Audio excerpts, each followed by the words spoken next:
واخا تبان لك الحياة عادية فيها الصباح ليل خدمة والناس، شي مرات كتجيك واحد اللحظة كيوقف فيها كلشي، كتقول واش هادشي بصح، واش فعلا كنعيش ولا غير كنكذب على راسي. تصور معايا ان كل لحظة في عمرك، كل شخص كتعرفه وكل دمعة وكل ضحكة ماشي حقيقية، لا ماشي حلم ولكن سيمولاسيون، واش حنا فعلا كنعيشو ولا كاين شي حد كيتفرج فينا؟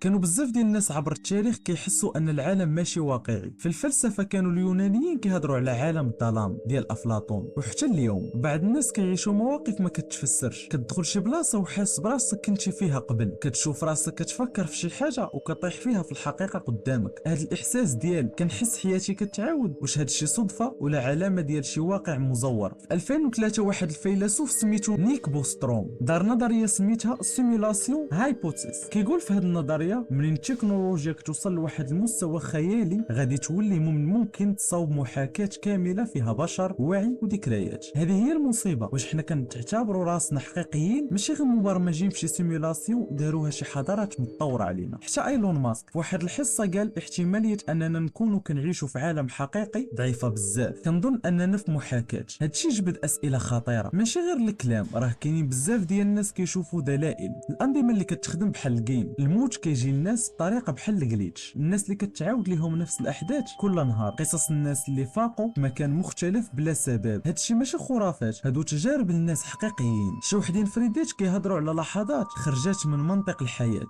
بحال الى كلشي مبرمج وكلشي تحت المراقبه. السؤال هو واش كاين شي معنى؟ علاش شي حضاره خلقنا وتخلي حياتنا بهذا الشكل؟ بعض النظريات كيقولوا حنا جزء من تجربه علميه بحال في الماتريكس، او حنا لعبه ترفيهيه لكائنات عاليه. يمكن حتى الله عز وجل عطانا هذا الكون كاختبار، وهذا العالم فقط هو انعكاس ماشي هو الحقيقه الكامله. وهذه هي النظريه اللي كنامنوا بها حنا كمسلمين. في هذه اللحظه وانت كتسمعني، شكون قال ان صوتي ماشي مبرمج؟ شكون قال ان انت ماشي شخصيه في هذا العالم؟ واش كاين انت اخر مكان اخر كيتفرج؟ واش انت حر ولا الحريه غير جزء من الوهم كتبقى غير نظريه؟ ولكن ملي كتكون كتمشى في الزنقه كتسمع الصوت الداخلي كيسول شنو اذا كان كل شيء كذوب؟ يمكن تكون هذه اللحظات هي اول لحظه كتفيق فيها. ما تنساش الى عجبك الفيديو تخلي لنا في تعاليق واش كتظن فعلا ان العالم اللي عايشين فيه حقيقي، وخلي معك لايك اشتراك. ما تنساش مازال الرحله ديال الغموض طويله. تهلاو.